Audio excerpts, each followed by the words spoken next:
Baik, Assalamualaikum warahmatullahi wabarakatuh. Warahmatullahi wabarakatuh.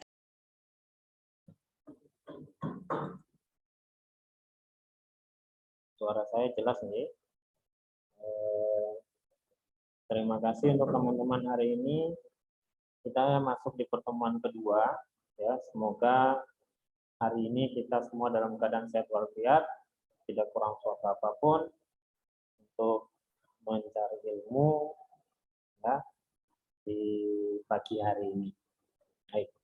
Langsung saja, hari ini kita nanti akan mengenal mengenai sejarah kepramukaan di dunia dan sejarah kepramukaan di Indonesia, serta gerakan pramuka yang ada di Indonesia. Saya izin share.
Oke, sudah kelihatan ya?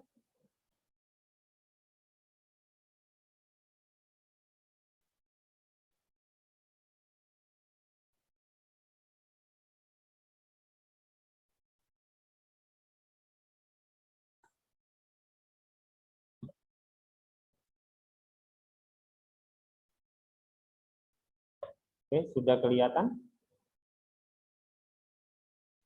Sudah, Pak. Baik. Kita akan melihat untuk perkuliahan hari ini, pertemuan kedua, kita akan melihat sejarah kepramukaan dunia. Mungkin sebelum saya mulai, ada yang tahu ini gambarnya siapa?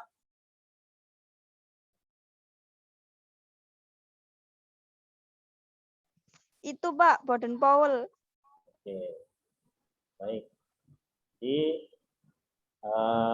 ini adalah Baden Powell ya, gambarnya Baden Powell. Nah, nanti kita lihat Baden Powell ini siapa. Nanti kita akan melihat. Oke, baik. Saya lanjut ke slide berikutnya.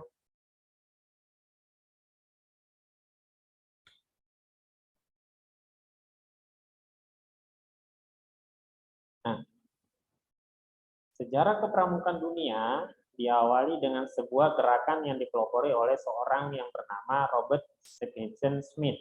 Ya, jadi beliau ini lahir di tanggal 22 Februari 1857 di London. Ya. Jadi anak dari Baden Powell ini seorang profesor geometri di Universitas Oxford, ya. Namun Baden-Powell meninggal ketika Stephenson masih kecil. Sehingga Robert Stephenson Smith kemudian lebih dikenal dengan nama Baden-Powell. Nah, itu tadi yang ada gambarnya di depan. Itu adalah Bapak Pandu Dunia Baden-Powell, ya. Jadi dia itu lahir di 22 Februari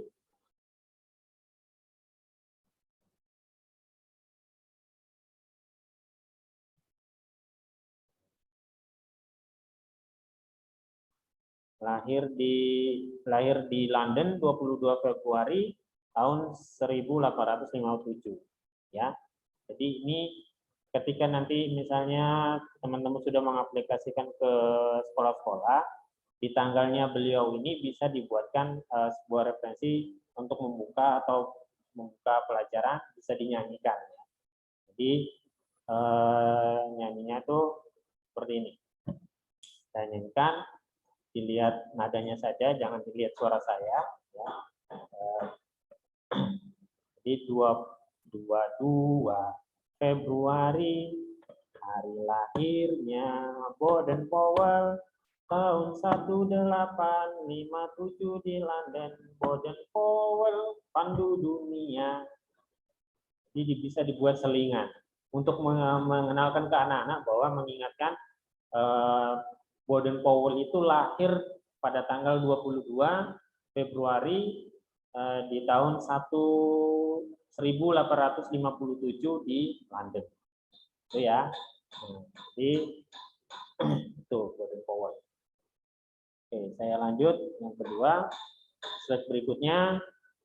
Di awal tahun 1908, Baden-Powell ini kembali menulis pengalaman untuk acara latihan kepramukaan. Jadi latihan kepramukaan pertama kali itu ditulis oleh Baden-Powell pada tahun 1908, dan tulisan itu dikumpulkan dan dibuatkan sebuah buku yang dengan judul Scouting for Boys.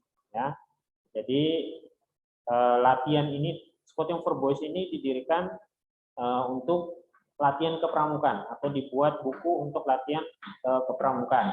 Nah, buku ini ketika itu tersebar dengan cepat, ya, terutama di Inggris dan ada di negara-negara lain. Nah, setelah buku ini tersebar, dari situlah Baden-Powell ini mendirikan sebuah organisasi kepramukaan untuk laki-laki, ya, itu dengan nama Boy Scout. Nah, pertama kali didirikan organisasi itu hanya untuk laki-laki, ya, organisasi kepramukaan itu hanya untuk laki-laki. Itu berjalan beberapa tahun dengan nama Boy Scout. Nah, pada tahun 1912 itu atas bantuan adik Baden-Powell, adik perempuannya yang bernama Agnes, itu dia mendirikan organisasi kepramukaan untuk perempuan, ya. Jadi selang beberapa tahun, pada tepatnya di tahun 1912, nah ini adik perempuan yang Baden-Powell namanya Agnes mendirikan organisasi kepramukaan dengan nama Girls Guards, ya, yang kemudian diteruskan oleh istri Baden-Powell.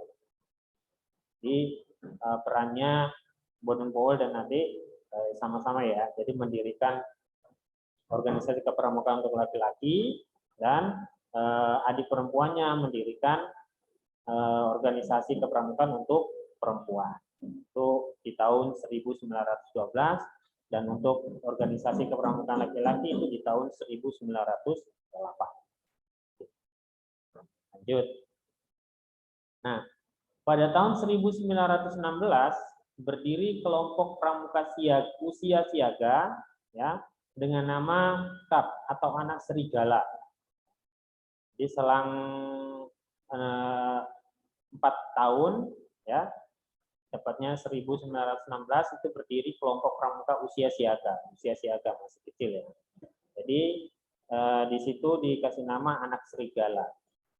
Nah, berlanjut 2 tahun kemudian, di tahun 1918 Baden-Powell membentuk Rover Scout bagi mereka yang telah berusia 17 tahun.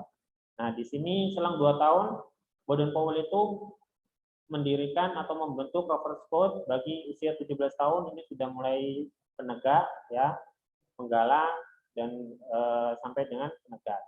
Dan pada tahun 1922 beliau menerbitkan buku lagi yang namanya Roaring to Success atau Mengembara Menuju Bahagia.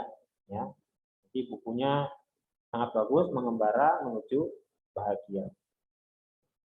Lanjut. Jambore pertama kali di dunia itu diadakan di tahun 1920, ya. Itu Baden Powell mengadakan Jambore pertama kali. Itu di tahun 1920 di Olympic Hall London, ya. Pada saat itu Baden Powell mengundang 27 negara, ya. Jadi dari gerakan pramuka di 27 negara itu diundang oleh Baden Powell. Jadi tepatnya juga di Jambore ini, Jambore dunia ini, Baden Powell diangkat menjadi sebagai Bapak Pandu sedunia. Biasa dikenal dengan nama Chief Scout of the World. Ya, ini pertama kali beliau mengadakan Jambore dan langsung diangkat menjadi Bapak Pandu dunia yang kita kenal sampai sekarang. Ya, sampai sekarang tetap perintis kepanduan dunia atau pendidikan kepramukaan dunia itu adalah Bapak Baden Powell. Di tahun 1910 ini kita mereview, ya. Jadi Baden Powell ini seorang pensiunan tentara dengan pangkat terakhir itu adalah Letnan Jenderal. Ya. Setelah itu di tahun 1912 dia menikah dengan Ovelset Tante Claire Samuels, ya, dan dianugerahi 3 orang anak. Jadi waktu itu beliau mendapat gelar Lord dari Raja George pada tahun 1929.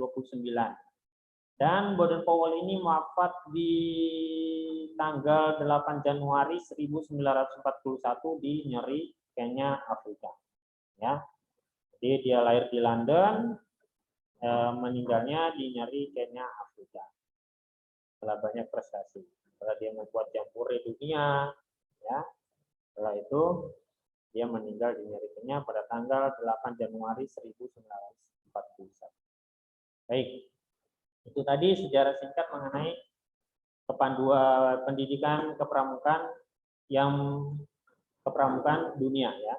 Yang mendirikan pramuka pertama kali, yang membentuk organisasi untuk kepramukaan laki-laki itu pertama kali adalah Baden Powell, dan adiknya setelah itu membentuk organisasi perempuan, ya, lanjut, dan dilanjutkan oleh istrinya.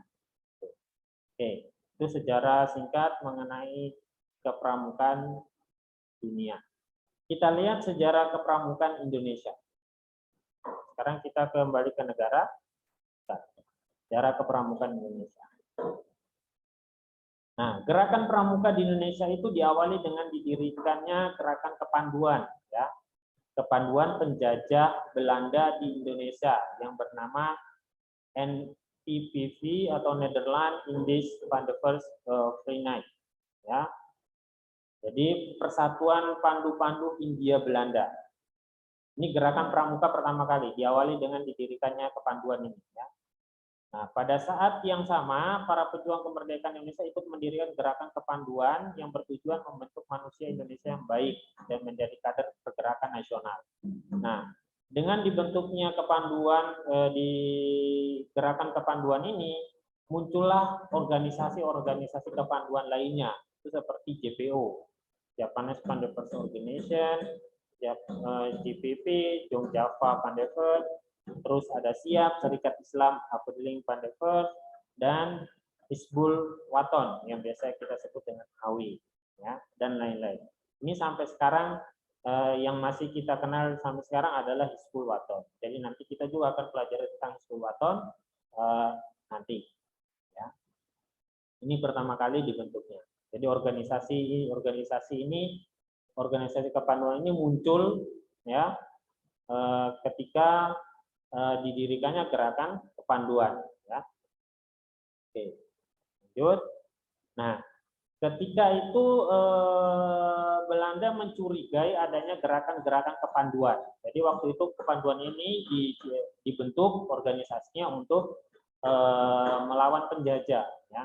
Pada saat itu, waktu itu penjajahannya Belanda, ya, sehingga dibuatlah kepanduan dengan istilah Pandevers itu, ya, karena ada biar Belanda itu tidak mencurigai. Tapi ternyata Belanda juga mencurigai adanya gerakan-gerakan kepanduan itu, sehingga pada saat itu Belanda melarang kepanduan digunakan, ya. Jadi gerakan kepanduan itu digunakan. Nah, dengan istilah Pandevers. Jadi Pandevers itu dihilangkan, ya, oleh pihak Belanda dihilangkan waktu itu karena ada larangan tersebut. Seorang tokoh Kiai Haji Agus Salim itu menggunakan nama pandu atau kepanduan yang kita kenal dari sampai sekarang itu untuk mengganti nama Pandevers.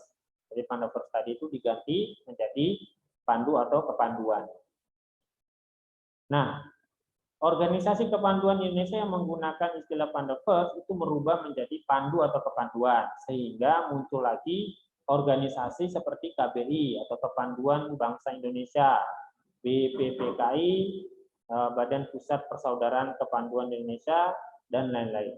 Ya, jadi muncul lagi organisasi-organisasi yang mengganti nama Pandeversnya menjadi kepanduan. Oke, saya lanjut. Nama pandu saat digunakan sampai masa kemerdekaan, ya. Jadi nama pandu setelah dibentuk atau diganti, pandu ini digunakan sampai masa kemerdekaan. Nah, pada saat itu Bapak Presiden Soekarno, ya, karena melihat banyaknya adanya gerakan kepanduan yang ada di Indonesia, mulai dari KBI, ya, BPPKI tadi, terus ada Jong Java, ya, JPP. Nah, itu akhirnya Presiden Soekarno ini menyatukan semuanya itu, kepanduan itu menjadi gerakan kepanduan, ya. Nah, gerakan kepanduan tersebut dijadikan dalam satu wadah yang kita kenal sekarang sampai sekarang itu adalah gerakan pramuka, ya. Jadi nanti kita juga akan melihat gerakan pramuka secara rinci nanti. Jadi gerakan pramuka ini awalnya itu adanya gerakan kepanduan, sehingga banyaknya organisasi Presiden Soekarno mengganti atau menjadikan satu wadah namanya adalah gerakan pramuka. Nah, keputusan itu ditetapkan melalui Kepres nomor 238 tahun 1961 tentang gerakan pramuka. Nah, waktu itu ditandatangani oleh Insinyur Juanda yang menggantikan Presiden Soekarno ketika Presiden sedang berkunjung ke Jepang. Jadi tepatnya di tanggal 20 Mei 1961 itu ditandatanganilah adanya gerakan pramuka. Ya. Nah, setelah itu pemerintah menetapkan satu-satunya badan wilayah Indonesia yang diperkenankan menyelenggarakan pendidikan kepramukaan. Nah, dari sini dibentuklah adanya pendidikan kepramukaan dari gerakan pramuka tersebut. Sehingga pada saat itu organisasi yang mirip dengan gerakan pramuka atau sama sifatnya itu dilarang keberadaannya. Sehingga seperti KBI, BPKI itu dilarang semuanya sehingga sekarang tidak ada. Nah, karena sangat pentingnya pendidikan kepramukaan, maka sampai sekarang bahkan pramuka sekarang itu akan dijadikan sebagai mata pelajaran, ya, mata pelajaran di sekolah-sekolah, tapi sedang diusahakan sehingga pelajaran pramuka itu setiap hari dipelajari, ya, atau diterapkan atau disampaikan atau diajarkan ke anak-anak atau peserta didik, ya, karena pentingnya pendidikan kepramukaan. Dilihat dari metodenya, ya. Lanjut, sebagaimana disebutkan Bapak Pandu Dunia itu adalah Baden Powell, ya. Sedangkan kita akan tahu tentang gerakan pramuka yang pertama kali merintis di Indonesia itu adalah Bapak Sri Sultan Hamengkubuwono IX. Jadi Bapak Pramuka Indonesia itu adalah Sri Sultan Hamengkubuwono IX. Beliau ini lahir di Indonesia, lahir di Sompilan, Ngasem, Yogyakarta, tepatnya di tanggal 12 April 1912. Dan beliau ini wafat di Washington DC, Amerika Serikat. Lahir di Yogyakarta, tepatnya di Ngasem, itu tanggal 12 April 1912, dan wafat di Washington DC, Amerika Serikat itu 1 Oktober 1988. Jadi Sri Sultan ini adalah seorang raja Kesultanan Yogyakarta, dan waktu itu dia menjabat juga sebagai Gubernur Daerah Istimewa Yogyakarta, dan waktu itu beliau juga pernah menjabat menjadi Wakil Presiden itu di tahun 1973 sampai 1978. Nah, pada saat itu juga beliau adalah Bapak Pramuka Indonesia dan pernah menjabat sebagai Ketua Kuartir Nasional Gerakan Pramuka yang menjabat dari periode 1961 sampai dengan 1974. Oke, itu sejarah pramuka dunia dan sejarah pramuka di Indonesia untuk yang part pertama. Baik. Sampai sini ada yang ditanyakan? Nanti kita akan lanjut mengenai gerakan pramuka untuk part yang kedua di gerakan pramuka. Ya.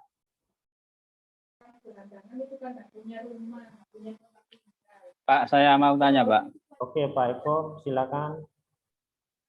Sebenarnya pengaruh masuknya gerakan Pandu atau kepanduan tadi ke Indonesia itu dipengaruhi oleh bangsa Inggris, bangsa asing, misalnya atau dari penjajah yang dari London tadi, atau orang-orang kita yang belajar ke sana. Misalnya Sri Sultan Hamengkubuwono IX tadi belajar ke London, atau kita yang mendapat pengaruh dari luar, Pak, mengenai gerakan kepanduan tadi. Seperti itu, Pak. Terima kasih. Terima kasih, Pak. Baik.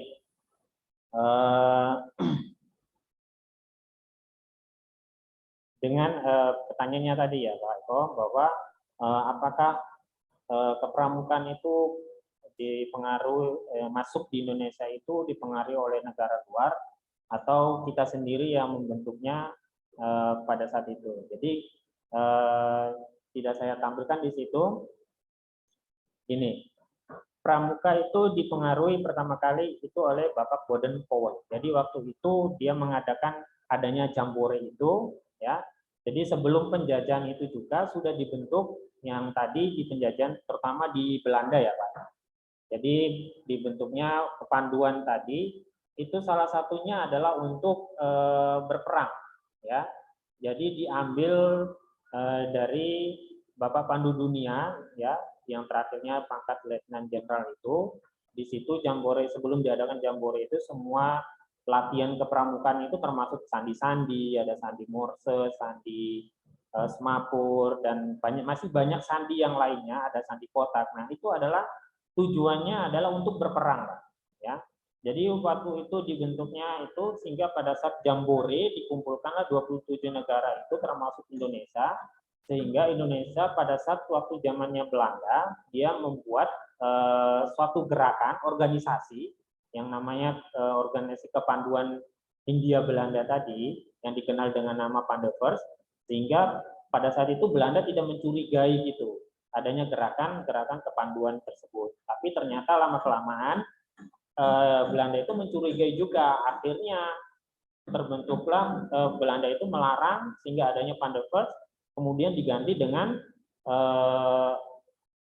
kepanduan itu, pandu atau kepanduan. Sehingga pada saat itu yang diganti adalah Bapak Kiai Haji Agus Salim yang menggantinya.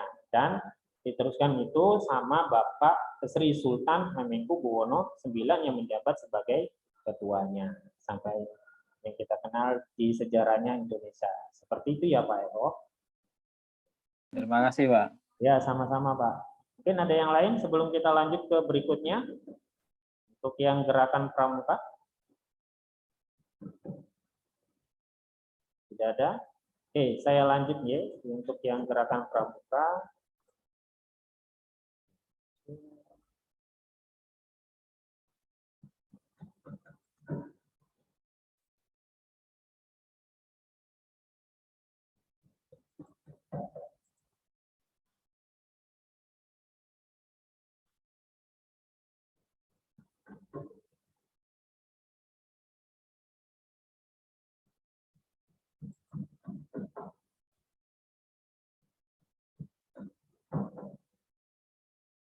Baik.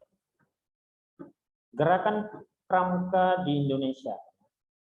Gerakan Pramuka Indonesia itu adalah salah satu nama organisasi yang pendidikan non formal yang menyelenggarakan pendidikan kepanduan di Indonesia. Ya, jadi timbulnya gerakan tadi kita sudah lihat mengenai sejarah adanya namanya gerakan Pramuka. Nah, ini dirincikan lagi. Jadi gerakan Pramuka itu adalah nama organisasi pendidikan non formal ya yang menyelenggarakan pendidikan kepanduan. Karena di sejarahnya tadi dibentuklah diselenggarakannya adanya pendidikan kepramukaan ya. Ini dikenal dengan kepanduan. Baik. Adapun kata pramuka itu merupakan singkatan dari Praja Muda Karana yang memiliki arti jiwa muda yang suka berkarya ya. Jadi kalau pramuka ini mungkin bisa diterapkan ke peserta dirinya. Pramuka merupakan singkatan dari Praja Muda Karana. Artinya jiwa muda yang suka berkarya. Jadi sebelum adanya singkatan ini ditetapkan, pramuka itu awalnya diambil dari kata promuko ya oleh Sultan Hamengkubuwono IX yang berarti pasukan terdepan dalam perang. Nah, itu Pak Eko. Jadi ada kaitan tadi kepramukaan itu dijadikan sebagai organisasi yang melawan Belanda. Jadi pasukan terdepan dalam perang ya. Nah, di situ. Jadi pramuka ini. Baik. Ini gerakan pramuka. Kita lihat anggota dari gerakan pramuka. Ada apa saja? Jadi pramuka merupakan sebutan bagi anggota gerakan pramuka yang meliputi ada pramuka siaga, ada pramuka penggalang, ada pramuka penegak, dan ada pramuka pandega. Nah, pramuka siaga ini usianya dari 7 sampai 10 tahun, sedangkan pramuka penggalang dari 11 sampai 15 tahun, dan pramuka penegak dari 17 sampai 20 tahun, dan pramuka pandega itu dari 21 sampai 25 tahun. Adapun kelompok anggota yang lain yaitu pembina pramuka, andalan pramuka, pos pelatihan pramuka, pamong saka pramuka, staf kuartir, dan majelis pembimbing. Jadi kelompok anggota lain salah satunya adalah pembina pramuka. Nah, nanti untuk teman-teman atau guru-guru yang ada nanti di PGMI itu sebagai salah satu pembina pramuka. Nah, makanya sekarang ini harus mengikuti istilahnya KMD, ya, kursus mahir dasar. Biasanya di sekolah-sekolah itu ketika pada saat pramuka guru-gurunya tidak bisa, sehingga sekarang itu diadakan oleh kepala sekolah kursus mahir dasar atau KMD. Ya. Jadi seorang pembina itu boleh atau bisa dikatakan pembina ketika dia sudah mengikuti KMD, kursus mahir dasar. Nah, nanti di kursus mahir dasar itu ada lanjutannya, jadi KML, ya, kursus mahir lanjutan. Di kursus mahir dasar juga sudah diajarkan bagaimana kita membina anak siaga, jadi pramuka siaga, ya, dan pramuka penggalang, ya. Jadi di situ kita sudah memilih ketika pada saat itu mengikuti pelatihan ya, pelatihan kursus mahir dasar itu, nanti kita sudah memilih kita mau ngajar untuk yang siaga atau untuk yang penggalang. Ya. Siaga itu usianya sudah usia untuk bermain saja, dan kalau penggalang itu usianya sudah mengenal tentang sandi-sandi dan akan mengikuti kompetisi atau lomba, ajang. Biasanya lomba LT, ya, jambore, dan lain sebagainya. Jadi seperti itu. Oke. Itu mengenai anggota gerakan pramuka. Baik. Kita lihat kepramukaan secara umum. Ya. Jadi kepramukaan ini adalah sebuah proses pendidikan di luar lingkungan sekolah ya, dan di luar lingkungan keluarga dalam bentuk kegiatan menarik, menyenangkan, sehat, teratur, terarah, praktis yang dilakukan di alam terbuka. Ya. Jadi kepramukaan itu adalah proses pendidikan di luar lingkungan sekolah, ya, baik di sekolah maupun di keluarga, dalam bentuk kegiatan yang menarik, menyenangkan, sehat, dan teratur dan terarah. Nah, di sini anak-anak diajarkan untuk lebih mandiri ya, dalam bentuk kegiatan, misalnya di situ nanti berkemah, ada yang berkemah, misalnya ada yang kalau tidak berkemah di alam terbuka, ada yang bisa juga di sekolah-sekolah, misalnya diadakan persami, perkemahan Sabtu Minggu misalnya.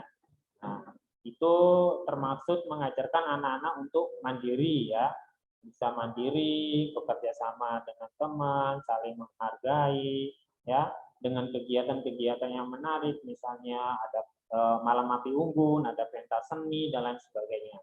Itu sesuai dengan prinsip dasar kepramukaan dan metode kepramukaan yang diajarkan kepada peserta didik. Nah, dengan adanya seperti itu,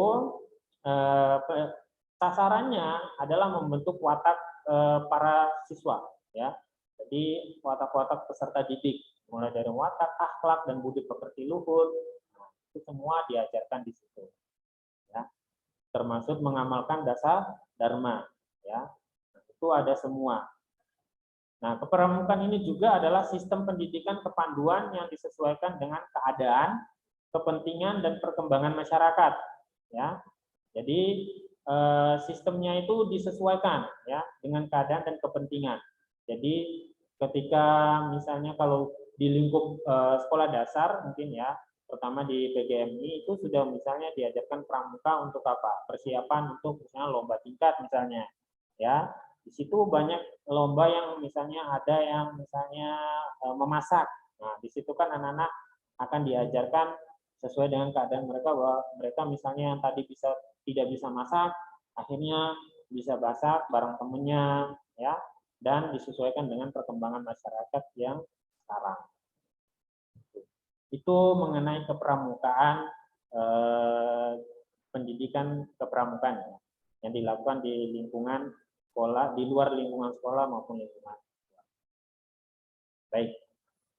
Oke, sejarah singkat tentang Hizbul Waton. Oke. Untuk sejarah singkat Hizbul Waton, saya akan jelaskan untuk minggu depan ya. Minggu depannya nanti kita akan masuk ke sejarah mengenai Hizbul Waton. Jadi tadi kita sudah mengenal mengenai sejarah kepramukaan di dunia, sejarah kepramukaan di Indonesia, gerakan kepramukanya, dan ini juga gerakan kepramuka dan kepramukaan itu sendiri dalam lingkup pendidikan dan lain sebagainya. Baik. Mungkin ada pertanyaan dari teman-teman yang lainnya?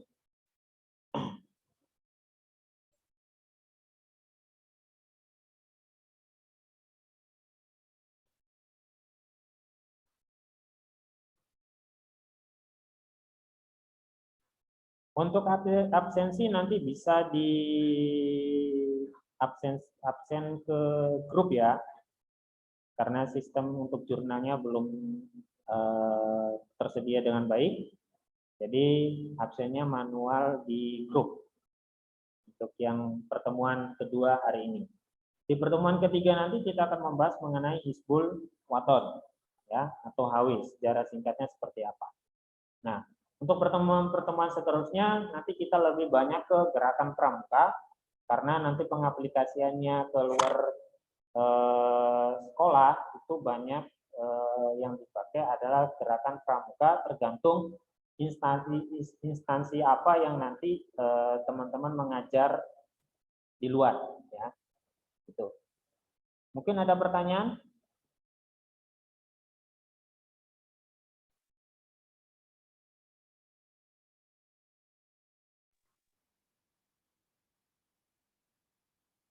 Mbak Silvi mungkin ada pertanyaan?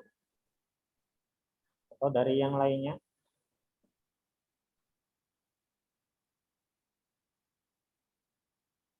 Materi yang di slide tadi bisa di-share nggak Pak? Di grup iya, atau di e-learning? Oke. Nanti e-learning-nya saya akan kasih kode enroll-nya, tapi untuk minggu ini mungkin belum, Pak. Jadi nanti bertahap, itu kan nanti bisa diakses kapan saja. Setiap materi yang saya sampaikan nanti akan saya share di e-learning dan nanti bisa dipelajari, teman-teman bisa mempelajari. Oke. Itu saja. Ada pertanyaan? Mungkin?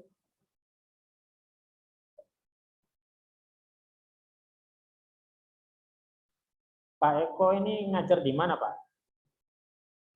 Di ngajar ngaji Pak di MI Pagerwojo. Oh, MI Pagerwojo. MI Pagerwojo itu Ya, pramukanya aktif itu, Pak? dulu sebelum pandemi itu aktif, ya. Ya, sejak ada pandemi itu. Iya, enggak ada pramuka.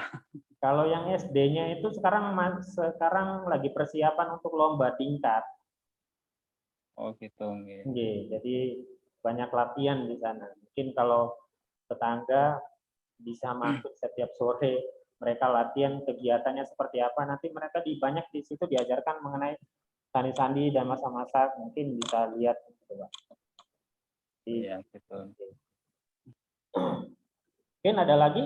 Ada pertanyaan atau tidak ada? Kalau tidak ada, saya untuk pertemuan hari ini saya akhiri. Kita ketemu lagi minggu depan, nanti secara online atau tatap muka. Untuk yang inden ini tidak bisa tatap muka ya, Pak? Oh, kurang tahu Pak saya Pak. Oh, kurang tahu. Mungkin kalau bisa ya nanti pas praktek aja, Pak. Mungkin bisa tatap muka biar lebih mengena, lebih detail. Oke, ada pertanyaan? Kalau tidak ada, mungkin perkuliahan hari ini saya akhiri sampai di sini. Ada? Tidak ada? Oke, di sini ada 22 mahasiswa yang aktif, yang ikut perkuliahan hari ini. Baik, kalau tidak ada, terima kasih untuk waktunya hari ini. Perkuliahan hari ini saya akhiri, dan apabila ada salah kata, saya mohon maaf. Saya akhiri. Assalamualaikum warahmatullahi wabarakatuh. Waalaikumsalam warahmatullahi wabarakatuh. Terima kasih, Pak.